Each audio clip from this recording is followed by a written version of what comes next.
Excusez-moi, j'ai pas eu le temps de préparer. C'est moi qui n'ai pas prévenu Ouais, avant. mais j'ai pas, il y a eu un problème. Bon. Donc, j'ai essayé de me remémorer, hein. J'ai pris mes sèches, mes notes. Qu'est-ce que je peux faire? Bon. L'Irfoua Shlema, Dan Yehuda Ben Simcha, Rubi Bajamila. Alors, pensez parler de Shofa. C'est la sougia qu'on étudie au collège, mais malheureusement, j'y suis pas. Mais enfin, j'ai quand même vu un peu. Alors, la Mishnah dit que le din de Kiat Shofar, c'est 3 fois 3 colottes. Donc en réalité, on apprend qu'il faut trois tkiot, et chaque tkia, on apprend qu'en réalité, elle est triple, puisque la tkia, c'est une 3 précédée d'une tkia avant et après. Donc quand on parle de tkia, c'est une 3 avec tkia lefanea, tkia lacharea. Ça, c'est un ensemble. Et cela, il faut le faire 3 fois. Ça, c'est marqué dans la Mishnah. Shalosh, trois. Et je vais voir la Gemara de Rosh Hashanah, excuse-moi.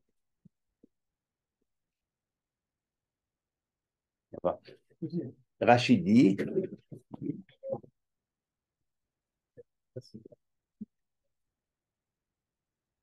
je m'excuse.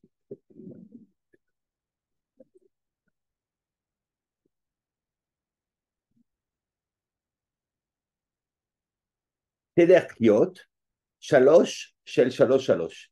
Donc en réalité, c'est faire 3 fois le Seder, et chaque Seder, il comprend 3. Rachid dit, Seder Kriot, Shalosh, 3 fois 3. Pourquoi il faut répéter 3 fois le Seder?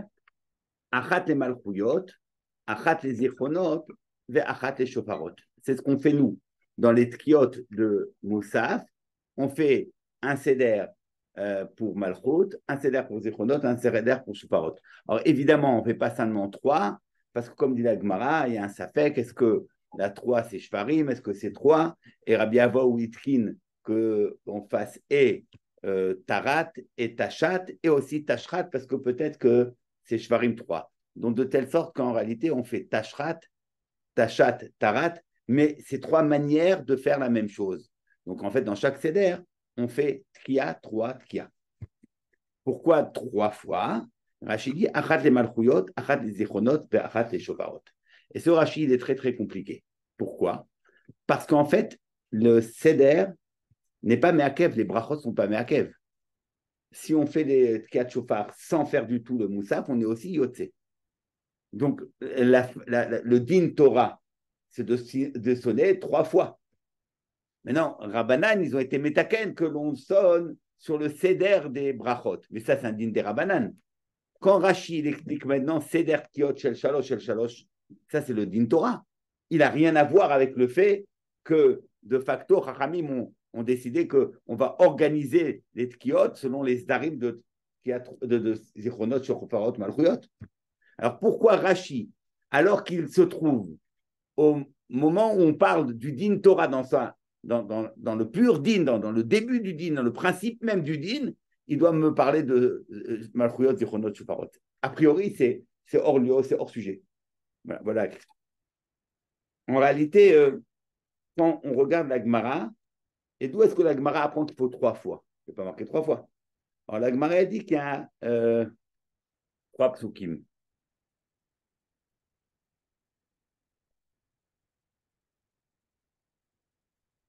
Tanoura Banan, Ani El Aveyo, Ivel Boroshan Minayin, etc.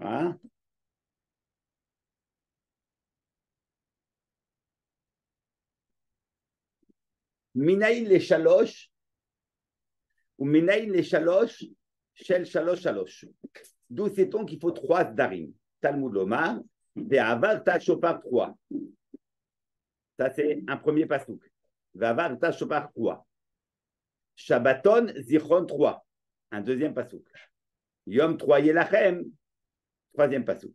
Minayin liten amour shel ze beze, shel ze beze, Talmud lo imar shvi, shvi, l'exera shava. Donc, on a 2 psukim.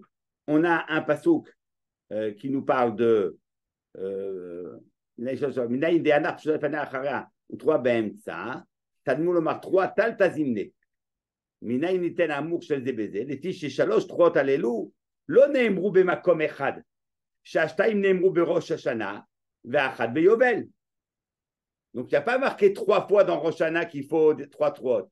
On te dit à Rosh Hashanah, il en faut 2, à Yovel, il en faut 1. D'où tu sais qu'il faut 3. Hein? Alors, il y a un Ekesh. L'iten amour baiser, comme si ce qui se passait à Rosh Hashanah doit être fait à Yovel, et Yovel à Rosh Hashanah. Donc, on apprend qu'il en faut 3.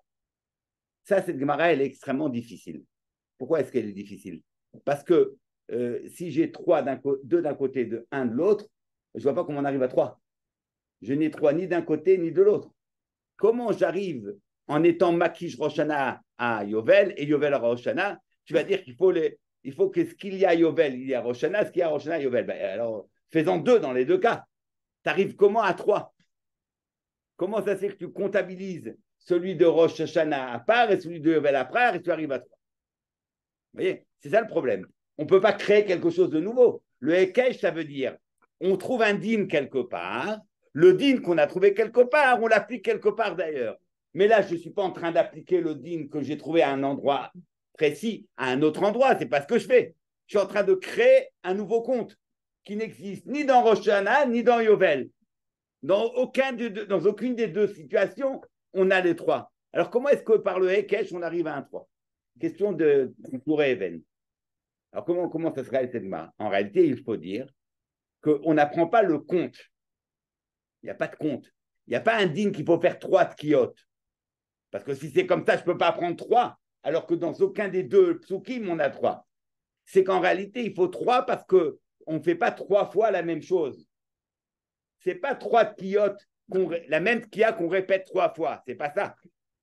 On fait 3 tkiotes parce que chaque tkia, elle a un sens différent. Et comme elle a un sens différent, et je veux réaliser les 3 sens, les 3 mashma'out, j'ai envie de les réaliser, alors je n'ai pas d'autre choix que de sonner 3 fois. Je ne sonne pas 3 fois parce que je répète le même exercice 3 fois. Pas possible, parce que là, je n'aurai pas de m'accord. Je n'ai pas appris dans la Torah le chiffre 3. Ce que j'ai appris, c'est qu'il y a 2 sens différents ou 3 sens différents de ce qu'on appelle la tkia. 2 sont donnés à Rosh Hashanah et 1 donné au Yovel. Le Hekesh te dit, tu sais, il faut que le sens qu'il y ait dans chaque endroit se retrouve partout. Donc, si à Rosh Hashanah, on apprend 2 sens différents de la tkia, et à Yovel, on apprend un autre, on entend par là qu'à Rosh Hashanah, il faut faire les 3. Donc, je n'ai pas appris un digne de 3. J'ai appris 3 sens, 3 mashmaout différentes, et ça, je le réalise en faisant 3 tkiotes. C'est ce que Rachid vient nous apprendre. Quand Rachid nous dit Miseder tkiot shalosh, achad le malchuyot, achad le zichronot, achad le shafarot, il vient en fait résoudre et t'expliquer comment tu vas pouvoir apprendre du Hekesh, cela. Il te dit que sache que quand tu fais 3 fois les tkiot, ne va pas te tromper que ça signifie que tu fais 3 fois la même tkia. Pas du tout. Tu fais 3 tkiotes différentes. Et chaque tkia, elle a un sens complètement différent de l'autre. Elle a une mashmaout différente, elle a une portée différente, elle a une implication dans notre existence différente. Et c'est pour ça qu'on en fait 3. Rachid dit, et où est-ce que ça s'inscrit? Où est-ce que ça se manifeste qu'il y a des implications différentes à chaque tkia? Parce que chacune va être rattachée plus tard par les chachamim à Malchuyot, Zichronot, Shofarot. Alors c'est vrai que le din Yavesh, ce fait que concrètement je dois faire les 3 tkiot dans le Seder Abrachot, ça c'est un din des Rabbanan. Ça c'est vrai que c'est un din des Rabbanan. Mais le principe que ce din de Rabbanan révèle, c'est un principe Minatora. C'est un din de Rabbanan qui est fondé sur un principe d'Oraïta. Quel est le principe d'Oraïta? C'est qu'il y a 3 sens différents des tkiot et que ces 3 sens différents sont exprimés dans la tfila par Malchuyot, Zichronot et Shofarot. Ça, c'est le din d'Oraïta. Maintenant, Minatora, tu peux les faire sans Seder Tfila. Chachamim m'ont dit, mais étant donné que c'est ça le sens des 3 tkiot, alors il faut le faire concrètement avec le Seder Tfila. Donc, quand Rachid nous dit Achad et Malchuyot, Achad et Zichronot, Achad et Shofarot, il est en train de te dire un din Torah. Le din Torah, c'est que Zichronot, Malchuyot et Shofarot, ce sont 3 sens différents de la Tfila.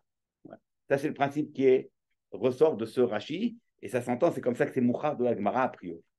Donc, si. C'est-à-dire que les Korot desquels on apprend, devraient être connectés chacun avec ma position de cheval.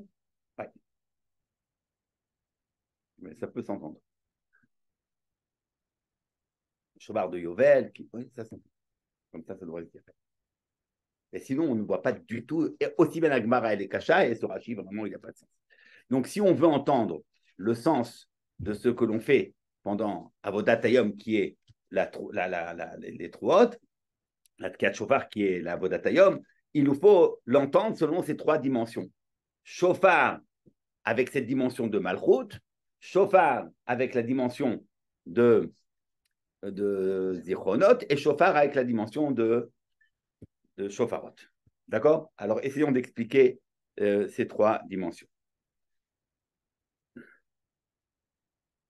Peut-être que même avant d'introduire le propos, juste un texte qu'on a dans le Shara Kavanot, il dit la chose suivante. Il dit Shofar c'est un din. Allah Elohim bitroa. Hashem bekol Shofar. Donc Shofar c'est din. Din, c'est Elohim. Allah Elohim. C'est din. Il y a trois manières de décliner le mot Elohim. Trois manières de décliner, trois manières de l'entendre et de comptabiliser la gematria, parce qu'on sait que dans la Shona Kodesh, les chiffres et les lettres correspondent, et donc le nombre d'un mot veut dire son sens. Donc, quel est le chiffre, le nombre qui est associé au mot Elohim? Elohim, c'est le mot du din. Din, Elohim, c'est le chauffette, c'est le din. Ada Elohim, Yavod Barshnem, c'est connu, c'est Elohim, c'est le din. Donc, il y a Allah Elohim B3, c'est que le chauffard a rapport au din. Comment est-ce qu'on comptabilise, on numérise, on compte le nom de Elohim? Alors, d'abord, on peut compter les lettres. Aleph, Lamed, He, Yud, Mem. Alors, on peut faire l'exercice, ça devrait sortir 86. D'accord? Ça, c'est le premier. 86. Il y a une deuxième manière de compter, c'est ce qu'on appelle le milouille. Le milouille, c'est que tu prends un mot et chaque lettre, tu la déploies. Parce qu'une lettre, elle s'énonce. Donc, quand on dit une lettre, on l'énonce. Par exemple, le Aleph, la lettre Aleph, je la dessine comme un Aleph, mais je l'énonce, je l'appelle Aleph. Donc, le milouille du mot Aleph, c'est Aleph, Lamed, P. Alors, Aleph, Lamed, P, ça fait 111. Voilà, on a 111. Après, Elohim. Lamed, c'est Lamed même Dalet, 74. 111 plus 74. Ça fait combien? Hein? Ouais, d'accord. Après, Elohim, Aleph, Lamed, He. Dans le He, alors il y a toutes sortes de milouilles. Les lettres, on peut les compléter soit par milouï Hein, milouï Yudin. Alors c'est le milouï Yud. Donc le He, c'est He Yud. He Yud, c'est 15. Hein? On est à 200. On est à 200? Hein? Ouais. Alors il nous reste combien? Le Yud. On est au He, il faut le Yud. Yud Vav Dalet, c'est 20. D'accord? Yud Vav Dalet, c'est 20, on est à 220. Et il reste le même, ça fait 80. On est à 300. Voilà. Donc, première manière de comptabiliser le mot Elohim, 86. Deuxième manière de comptabiliser le mot Elohim, 300. Et puis, il y a une autre manière de numériser, de compter les mots, c'est ce qu'on appelle riboua. Riboua, ça veut dire, quand tu prends un mot, tu prends d'abord la première lettre, après tu prends la première plus la deuxième, première, deuxième, troisième, première, deuxième, troisième, quatrième, jusqu'à ce que tu termines. Alors, on fait l'exercice. Elohim, tu as le Aleph, c'est 1. Lamed, Aleph, Lamed, ça fait 31. Elohim, 1, c'est combien? Aleph, Lamed, He. Et après, Aleph, Lamed, He, Yud. Et Aleph, Lamed, He, Yud même. Ça doit faire 80. Non? Alors, c'est combien? Non, 200. Ça doit faire 200, pardon. Vous êtes Aleph, Lamed, Aleph, c'est 1. Aleph, Lamed, 31. On est à 32. Aleph, Lamed, Elohim, He, ça fait 36. 36 et 32. Hein? 36 et 32, 68. Après, vous ajoutez encore Aleph, Lamed, He, Yud, 46. Ah, on a combien? 68 et 40. Ouais, ça fait combien? 114. Hein? 114. 114. Et après, Elohim, c'est 86. 114 et 86, ça fait 200. D'accord? Donc, dit-il, voilà ce qu'on a. Elohim se décline soit 86, soit 200, soit 300. Bon, voilà. Et là, il dit, c'est les trois sens du mot chauffard. Parce que dans chauffard, vous avez le shin de chauffard, c'est 300. Ça, c'est Keneged, le milouï. Puis vous avez le P Vav à l'intérieur, c'est 86. Vav P, P Vav, c'est 86. Et enfin, vous avez le Resh, ça fait 200. C'est bon, il a pris. C'est beau, mais ça veut dire quoi? Hein? C'est beau, mais ça Ah, veut si dire je quoi? savais ce que ça voulait dire.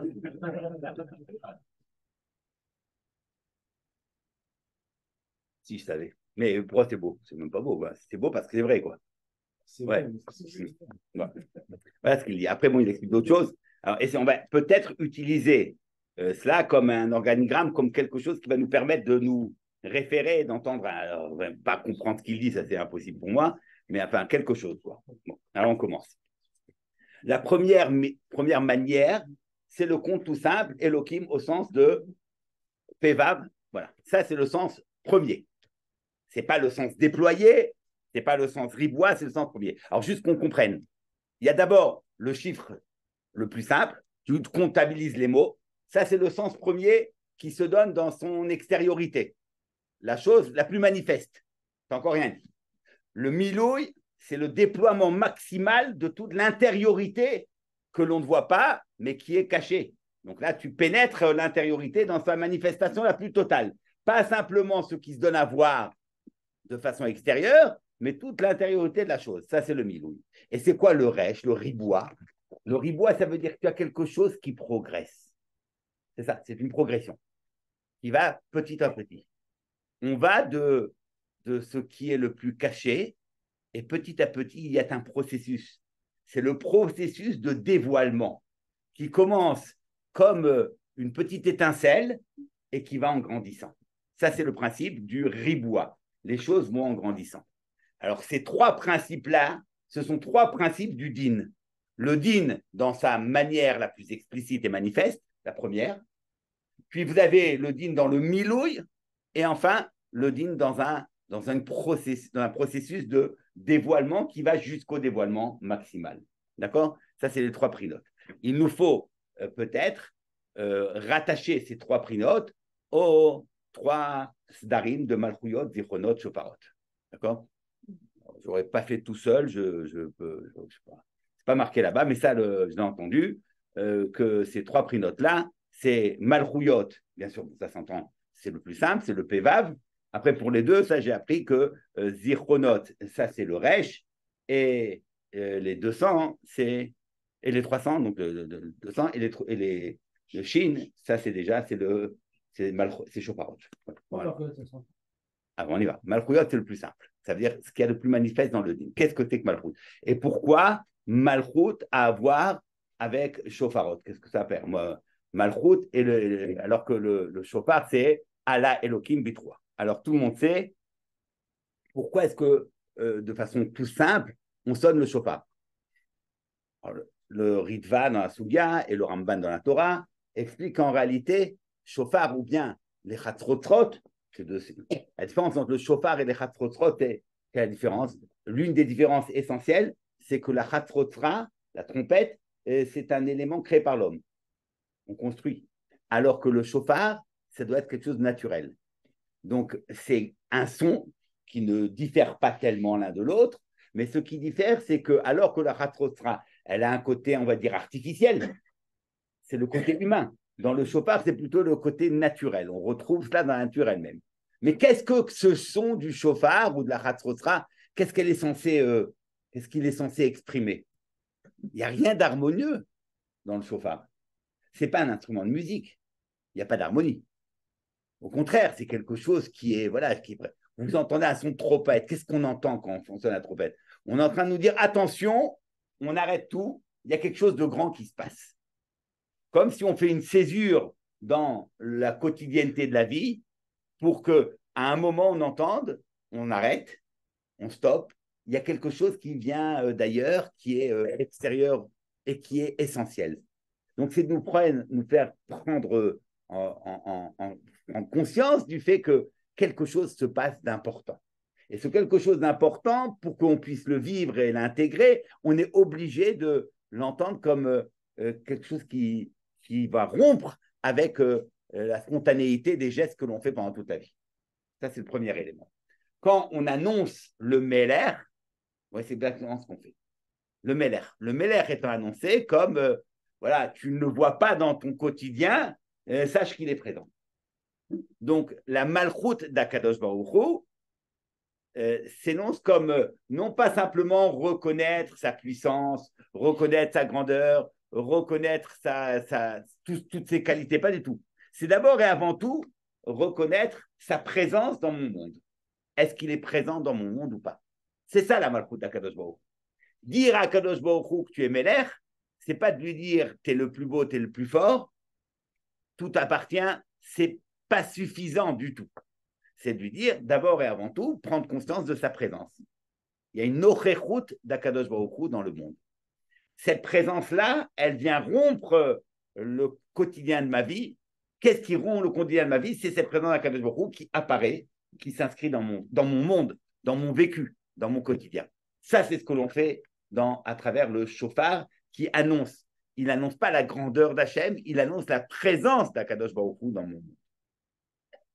C'est ce qu'on dit dans le passouk de Atem Nitzavim Hayom Kulchem. Atem Nitzavim Hayom Kulchem, juste après les klalotes de Kitavo. Alors on dit Atem Nitzavim Hayom Kulchem, vous connaissez les Sfarim qui disent Hayom c'est Rosh Hashanah, fait référence au Rosh Hashanah. Qu'est-ce qu'il y a dans Atem Nitzavim Hayom Kulchem? Vous êtes face à Kadosh Baruch Hu, Nitzavim Hayom Kulchem. Kol Ish Israël.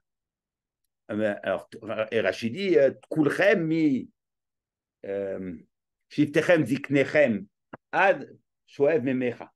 Tout le monde, du plus grand au plus petit. Et Rachid dit ce que Moshe a voulu leur dire, c'était pas une consolation, mais en tout cas les rassurer.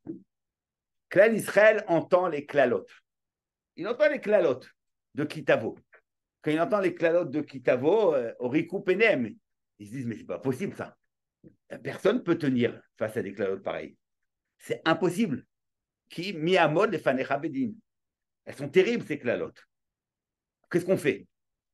Si on veut encore préciser la question, il faut rapporter le texte du Zohar où le Zohar raconte que la Chaboura Gdosha des Talmidim de Rav Shimon Bar Yochai sont posés la question, ils étaient extrêmement peinés par cette remarque qu'ils ont fait, que alors que les klalotes du Sefer Vayikra, elles se terminent par une nechama.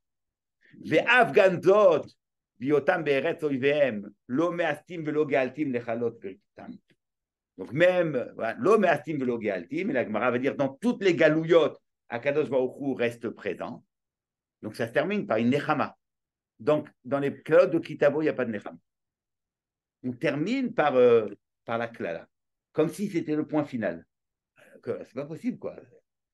Donc, c'est le tragique de l'histoire. Ça va se terminer comme ça. Et ils étaient extrêmement peinés. Ils ont dit, mais qui peut nous aider? Qui a Rav Shimon Bar Yochai, mais il est dans la Mehara. Qu'est-ce qu'on fait? Alors, je crois qu'ils ont demandé à Ravasi d'écrire la question sur un papier, de le faire passer à Rav Shimon Bar Yochai. Lorsqu'il a vu que les Chachamim étaient en koshi, il était extrêmement peiné. Puis le Zohar raconte que Eliohanavi est venu. Il lui a dit à Rav Shimon Bar Yochai, en fait, j'étais envoyé en mission quelque part d'autre, mais quand on a vu ce qui se passait, c'était tellement important, je suis venu te donner la réponse. La réponse, c'est que précisément du fait de ces klalotes terribles, et parce qu'elles sont terribles, et parce qu'elles n'ont pas de nechama qui les suivent, c'est l'assurance qu'elles ne pourront en aucun cas être méchalées le klal Israël. C'est précisément le tragique de ces klalotes, l'absolu, la radicalité totale de ces klalotes qui ne laissent place à aucune nechama qui veut dire la destruction totale du klal Israël. Cela même, c'est la preuve qu'elles ne pourront pas désintégrer le klal Israël. Pas possible.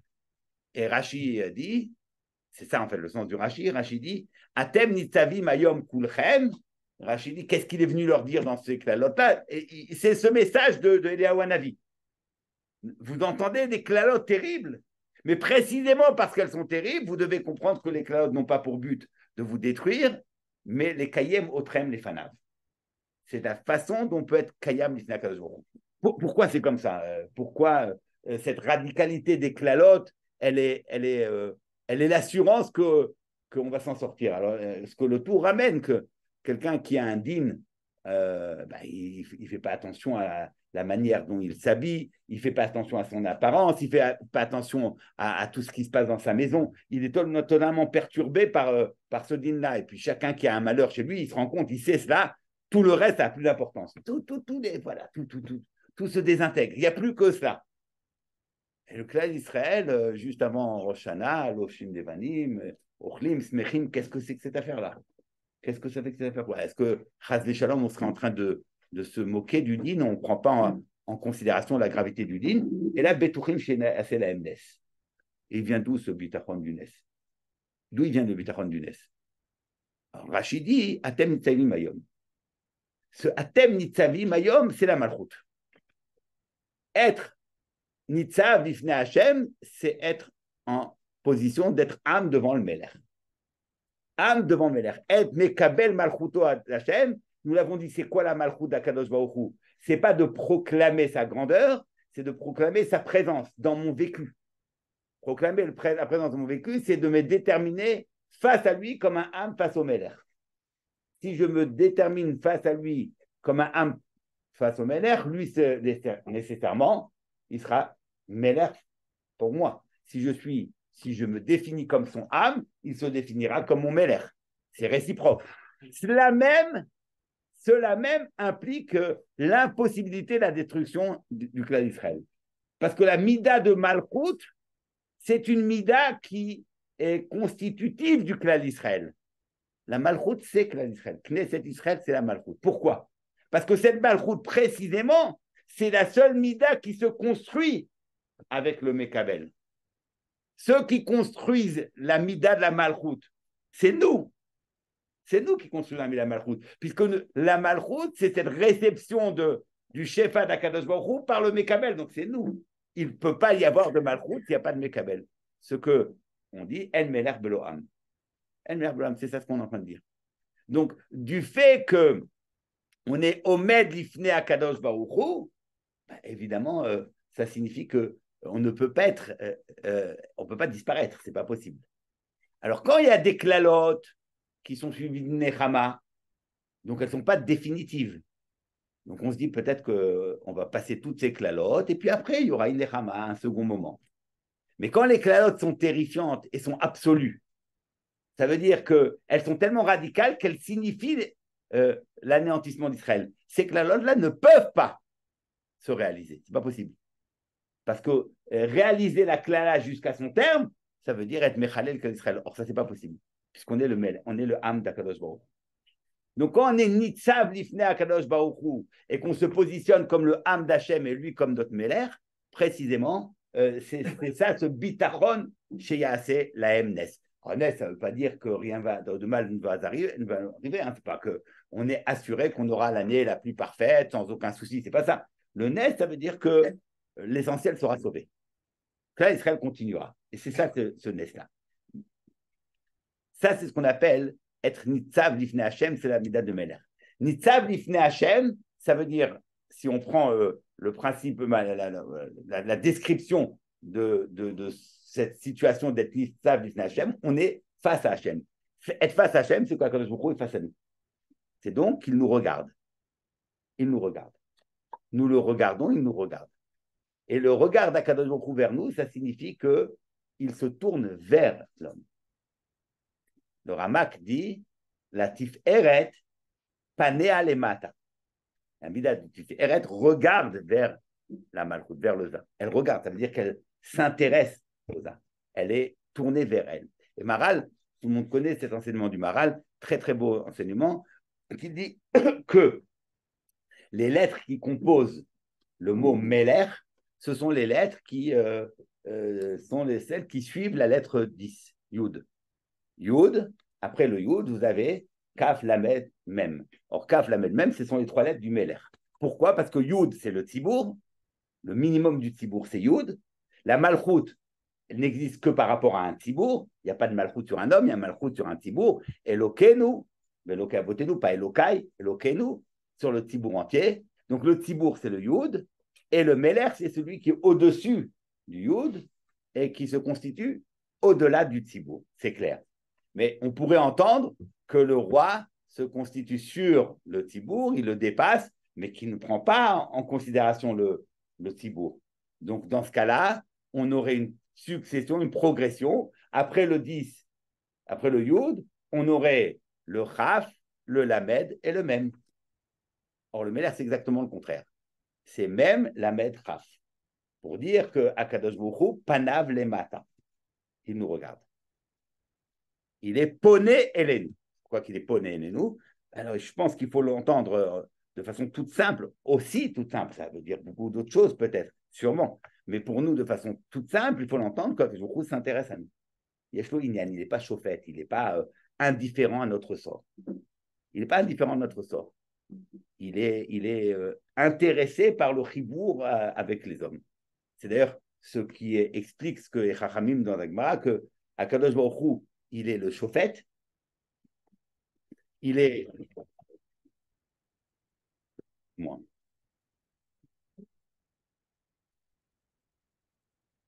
Il est le chauffette, je n'ai pas touché. Il est le chauffette, il est le aide, il est le dayan, il est le aide, il est le tovea. Voilà. Dans le din de l'homme, Akadosh Baruch Hu, il est le chauffette, le dayan, il est le aide et il est le tovea. Alors qu'il soit le dayan, ça s'entend bien. Qui peut juger si ce n'est pas Akadosh Baruch Hu? J'entends bien. Qu'il soit le témoin, j'entends aussi. Qui peut témoigner si ce n'est celui qui connaît tout. Bon. Mais pourquoi il est tovea? Pourquoi il est tovea? C'est pas sympa. Qu'il laisse ça à d'autres. Pourquoi il veut être lui le tovea? Qu'il laisse le Satan être tovea. Pourquoi il est tovea? Ouais, il devrait être le dayan et le aide. Pourquoi il doit être tovea? C'est pas normal.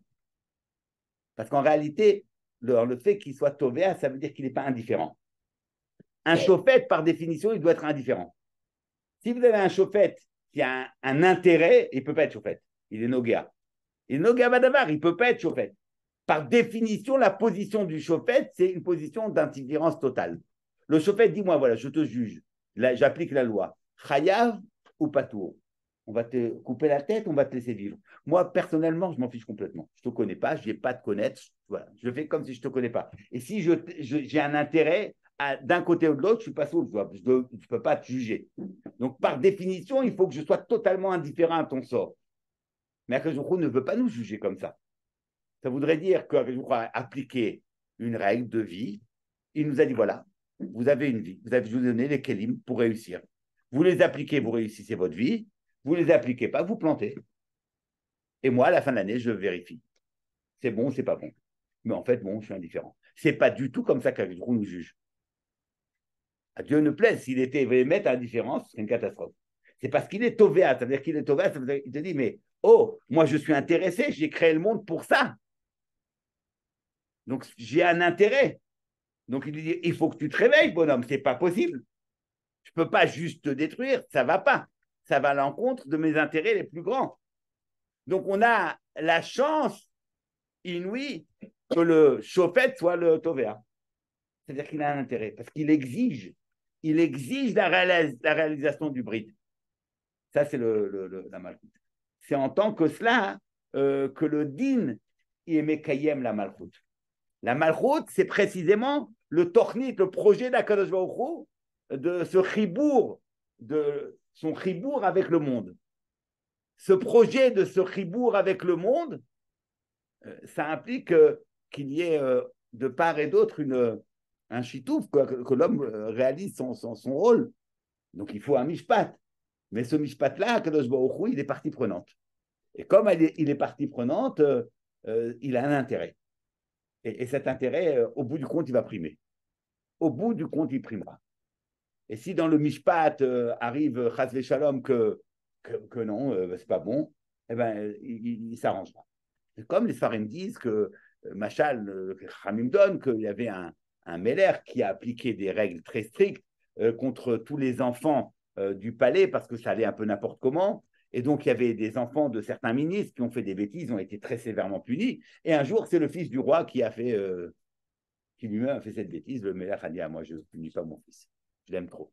Et ils ont dit, oh, pas possible, c'est toi qui as fait la loi. J'ai fait la loi, mais pas pour moi. Moi, j'ai un intérêt supérieur. Ça, cette expression-là, c'est d'entendre la malchoute d'Hachem. Et ça, c'est l'expression première dans le fait que on va au din. Le din, il est nora, il fait peur, mais on est betourim chez Asselanounes. Pour autant qu'on a cette conscience que il est meler, que Hachem bemishpat yamid eretz. Ça, c'est on va dire, le premier moment du chauffard. Je sais, je ne sais plus où j'en suis. Je ne vais même pas lire. Allez, c'est pas grave. C'est le premier moment du chauffard, et ça, c'est le Shem Pevav. Elohim dans sa manifestation extérieure.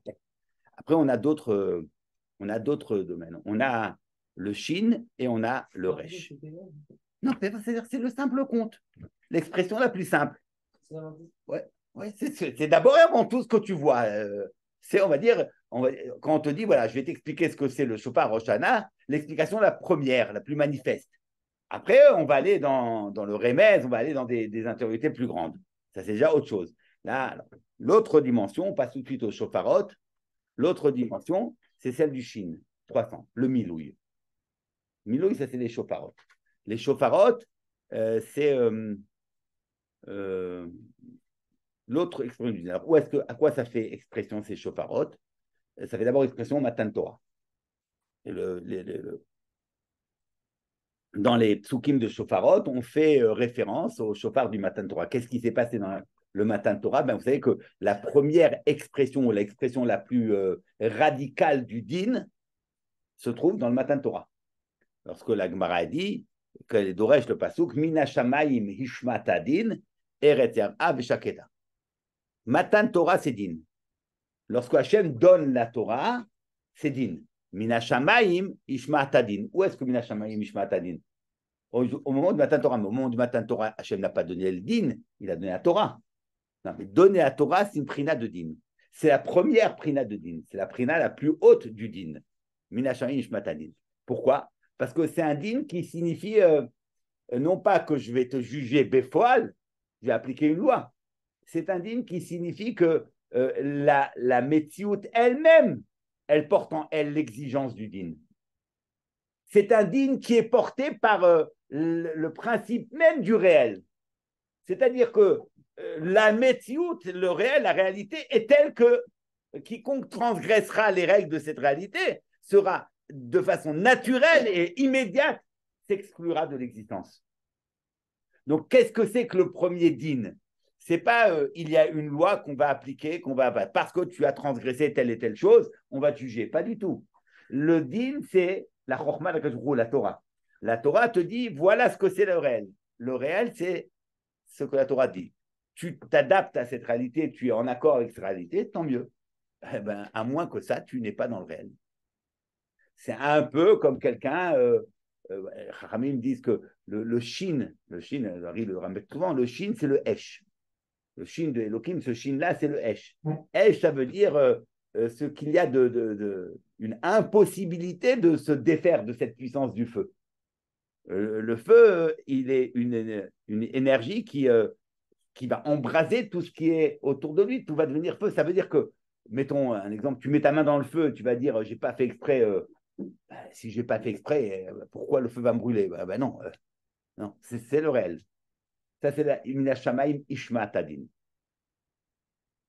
Mais alors, dans cela même, il faut entendre toujours le mitouk du din. C'est-à-dire, il y a la gravité de ce din-là, c'est vrai, mais on doit dépasser cela. Il y a quelque chose de plus important là-dedans. Qu'est-ce qui s'est passé dans le din? Qu'est-ce qui s'est passé dans le din? Ce qui s'est passé dans le din, c'est ce que la Torah donne. Dans le Matan Torah, le din du Matan Torah, ce n'est pas autre chose que ce que Chachamim disent, Anochi Hachem Elokecha, c'est quoi Anochi, notre icône? Ana Nafshi, Katvit Yavit. C'est ça la Matan Torah. Moi, dit Akadosh Baruch Hu, Nafshit, mon âme, mon essence, je l'ai écrit, je l'ai donné. Donc Matan Torah, c'est quoi? C'est quoi Akadosh Baruch Hu inscrit sa chiyut en l'homme. Et c'est ça notre chiyut. Notre chiyut, c'est cette chiyut que l'on reçoit d'Akadosh Baruch Hu et qui nous constitue.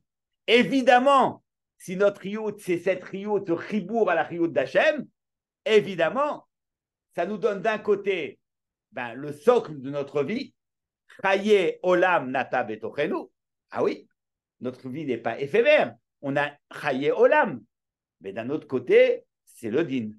Mina Shamayim Mishmat Adin. Parce qu'il n'y a pas d'autre possibilité de vie en dehors de celle-là. Donc, vous voyez toujours les deux aspects. Il y a l'aspect du daï, l'aspect du din, l'aspect tranchant, l'aspect dur. Mais parce que, en fait, cet aspect dur du din, il révèle quelque chose de beaucoup plus profond et qui est en fait une source de vie. Qu'est-ce que c'est que Matan Torah? C'est précisément un Kadosh Baruch Hu dit je vais inscrire le principe de vie en l'homme. C'est la Torah. Ça donne la vie et ça peut donner aussi Chazik Shalom. À qui n'accepte pas, ça donnera le contraire. Qu'est-ce que c'est que le shofar? Qu'est-ce que c'est que le shofar? Qu'est-ce que c'est le shofar? Pourquoi le shofar, la mitzvah du shofar, c'est dans la shmia du shofar? Qu'est-ce qu'il y a dans ce shofar? Le shofar, c'est en fait, on le voit dans les halachot du shofar, que la neshima est très importante. Dans la séparation des sons, ce n'est pas juste une séparation pour qu'on entende la différence entre un son et un autre. Il faut des fois, selon certains rishonim, faire un effet entre une neshima et l'autre. Ça veut dire que je dois, pour chaque son, reprendre un souffle nouveau. Le souffle, c'est le principe même du shofar. Qu'est-ce que faire un shofar? C'est inscrire mon souffle à travers ce keren du shofar et il donne un son. C'est ça. Or, qu'est-ce que c'est que cela? Si ce n'est répéter le geste premier de l'existence de l'homme, de la vie de l'homme. Vayipar be'apav nishmat chaim. Vayipar be'apav nishmat chaim. Akadosh Baruch Hu crée la vie en insufflant cette nishmat chaim en l'homme. Et tout le monde connaît ce texte du Nefesh HaChaim qui dit que lorsqu'on parle de la neshama qui est le lieu le plus élevé des trois dargotes de la vie d'un homme, de Nefesh, Ruach, Neshama, la neshama, évidemment, ça s'entend par la neshima. Oui, kol la neshama talelka, al kol neshima veneshima, la neshama. Et Nefesh HaChaim dit, prends garde, c'est pas la neshima de l'homme qui est ici fondatrice de la neshama, c'est la neshima d'Akadosh Baruch Hu. Quand on dit ma neshama chez natata bi, donc il y a le bi qui est extérieur à la neshama. Il y a un bi préalable à la neshama et la neshama elle est déposée dans mon bi. C'est quoi cette neshama? C'est la neshima d'Hachem. Yipar be'apav nishmat chaim. Sonner du shofar en réalité, c'est Hachem qui sonne le shofar. C'est pas nous qui sonnons. Ah oui, c'est lui qui sonne le shofar. Nous, on fait qu'écouter le son du shofar. Qui sonne du shofar? Hachem va shofar yitak. Ou shomer, c'est lui qui sonne le shofar. On ne sonne pas. Le shiach tzibour, il est juste le relais de ce que Hachem sonne du shofar. Ce son du shofar, c'est cette nishama, cette nishmat chaim qu'Akadosh Baruch Hu inscrit en nous. C'est précisément le Matan Torah. Le Matan Torah, c'est la Madura Batra, c'est la répétition de la Bria où Akadosh Baruch Hu, il a donné cette intensité de vie en l'homme. Ça, c'est la Nishmat Chaim. Donc, il y a eu un déploiement, un guilouille de toute les Ramim, que les 7 cieux se sont ouverts. Ata, or, et à la date, on a tout vu.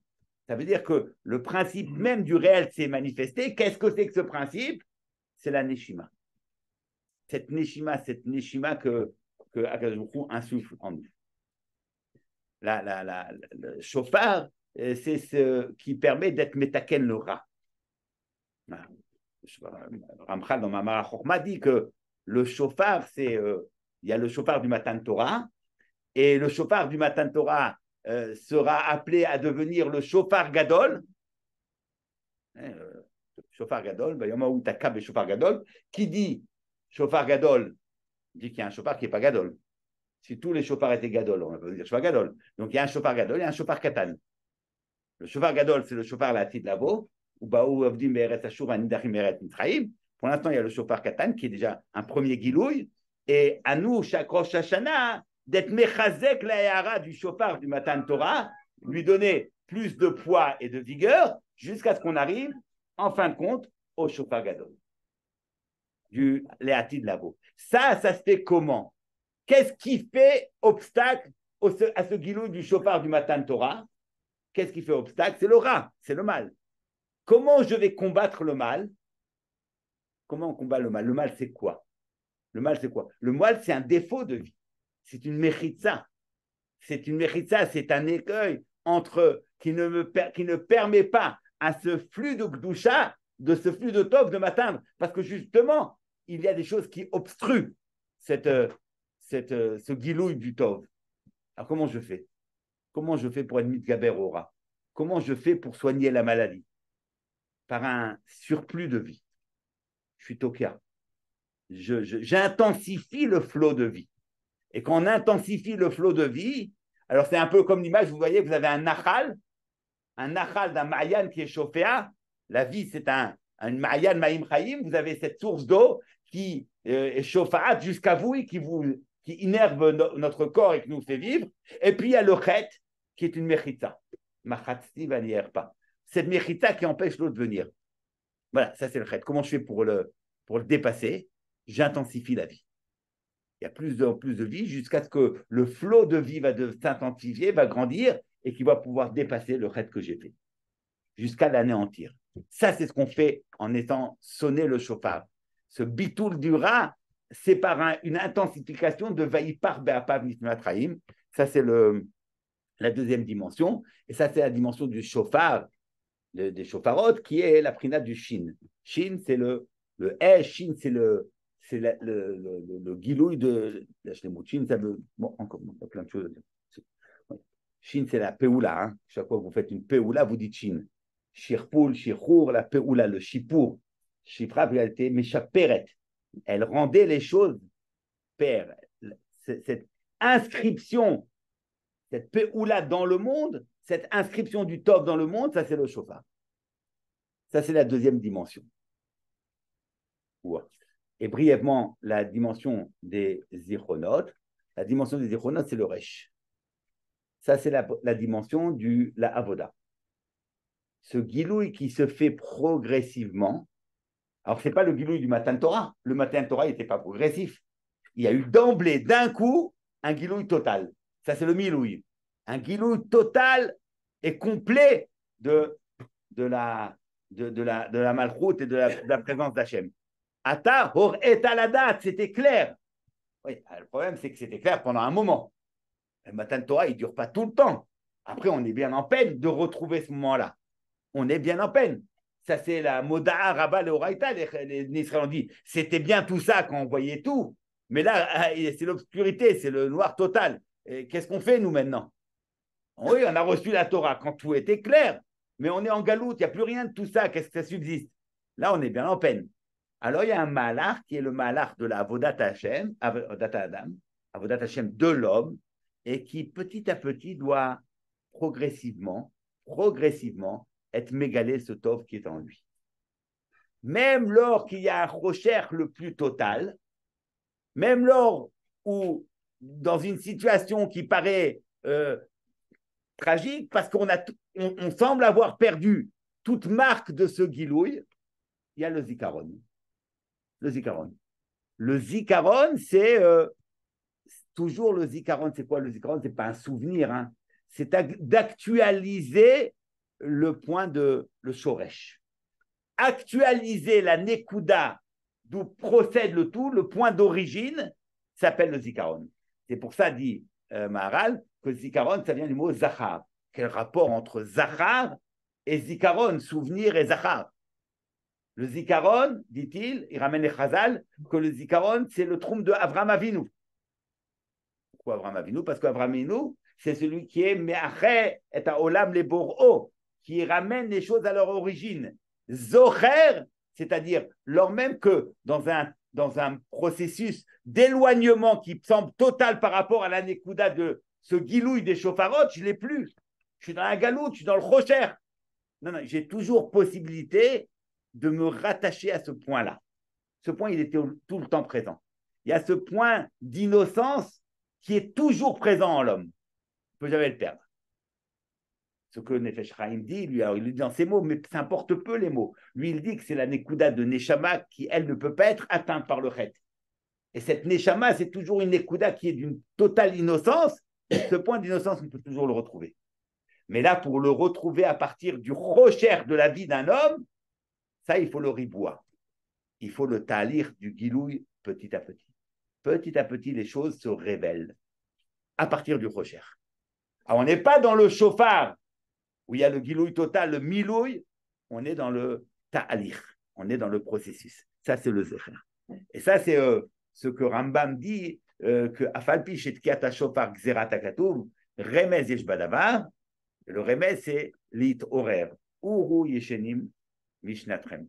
Tardemi makitsumi. Tardem ve chizru veshipru masechem ve chizru b'tshuva. Elu ashurchim et haemet behavle azman. Ce zikaron, d'où est-ce qu'il le sait, le Rambam? Qui lui a dit? Qui lui a dit? Je sais pas d'où il sait. Remez, je ne sais pas d'où il tient ça. Qui lui a dit que le remez de... C'est ça le remez. Que le principe du chauffard, c'est l'Izkor Akadosh Baruch Hu. Qui a rattaché cela? Je sais qui lui a dit. C'est le Pasuk, Zichron 3. La 3, c'est un zikaron.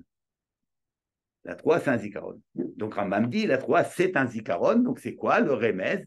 C'est l'izkor atakadosh baruch hu, l'arzor bitshuva, l'échapper et amasim. C'est clair.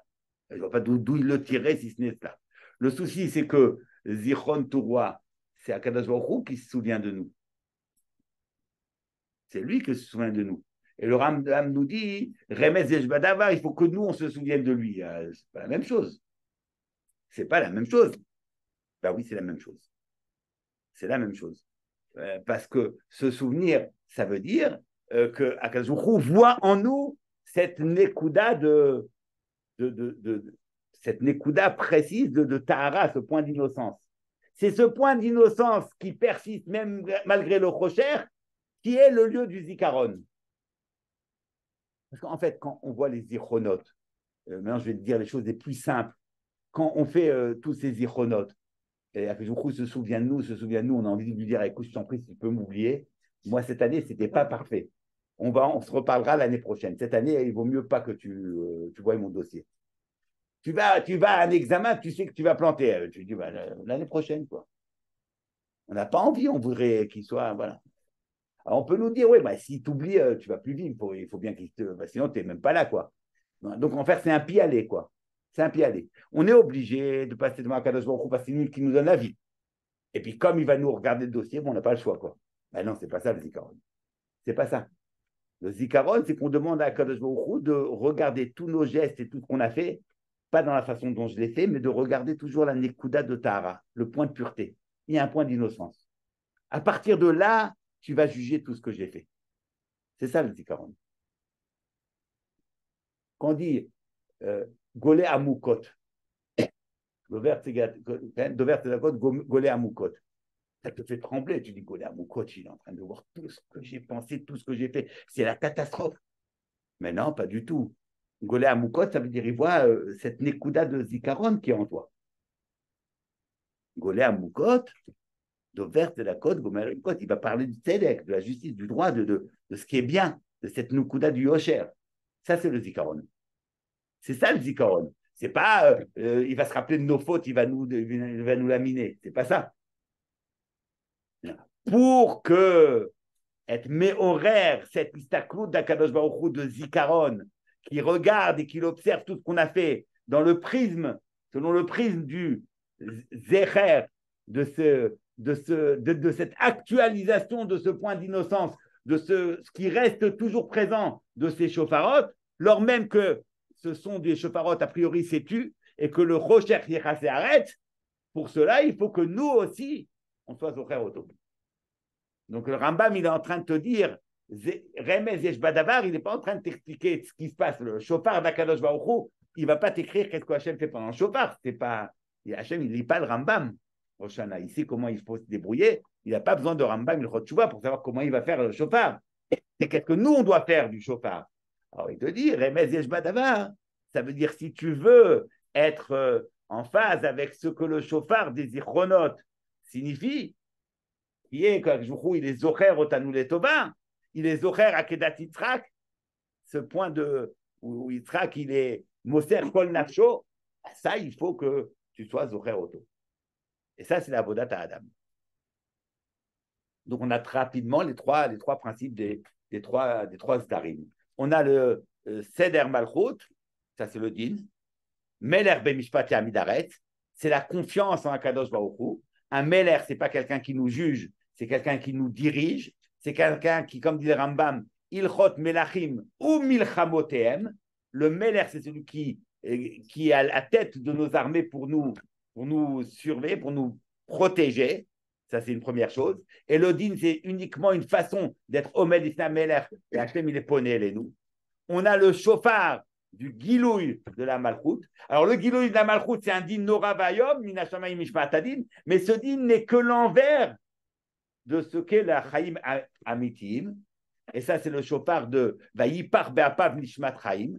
Et à chaque Rosh Hashanah, on répète la Briat HaOlam. Et tout comme au moment de la Briat HaOlam, que je crois créer l'homme en étant Vayipar Be'apav Nishmat Chaim, Ramchal dit, Rosh Hashanah, c'est on répète toutes les harot de Yom Briat Adam. Donc nous aussi, on fait Vayipar Be'apav Nishmat Chaim. C'est ce Gilou du chauffard. Et puis il y a le chauffard des Zichronot. Ça, c'est Beriboua. Ça, c'est le processus. Ça, c'est les Kadmout. Mitoch HaRocher d'arriver au Gilou Yemet. Parce que c'est aussi du Rocher. C'est du Rocher, c'est le symptôme, c'est machin, il faut y aller petit à petit. C'est le hod d'être mévatel, tout ce qui ne pourrait pas être dans ce qui vous de la bonne façon. Ça, c'est le Resh. Donc, ça, c'est les trois principes du din qu'il y a dans le chauffard. Mais on entend dans ces trois principes que c'est un din qui est Mekayem. Voilà. Ça, on est obligé d'entendre. Ce din-là, malgré sa Noraout, il est Mekayem Otan. C'est le din qui nous donne du Kiyum. Ce que Rashi a dit dans les Tzadim, ne pensez pas que les klalot, l'expression du din, ça vient de Mechale Otanu, et là, Uba le Kayem Otam Otrem Lifanav. C'est Mekayem Otanu, mais Mekayem Otanu Lifne Hashem. Yot Nitzavim Ayom Kulchem. Shana Tova Umtuka Mekulan. Hein?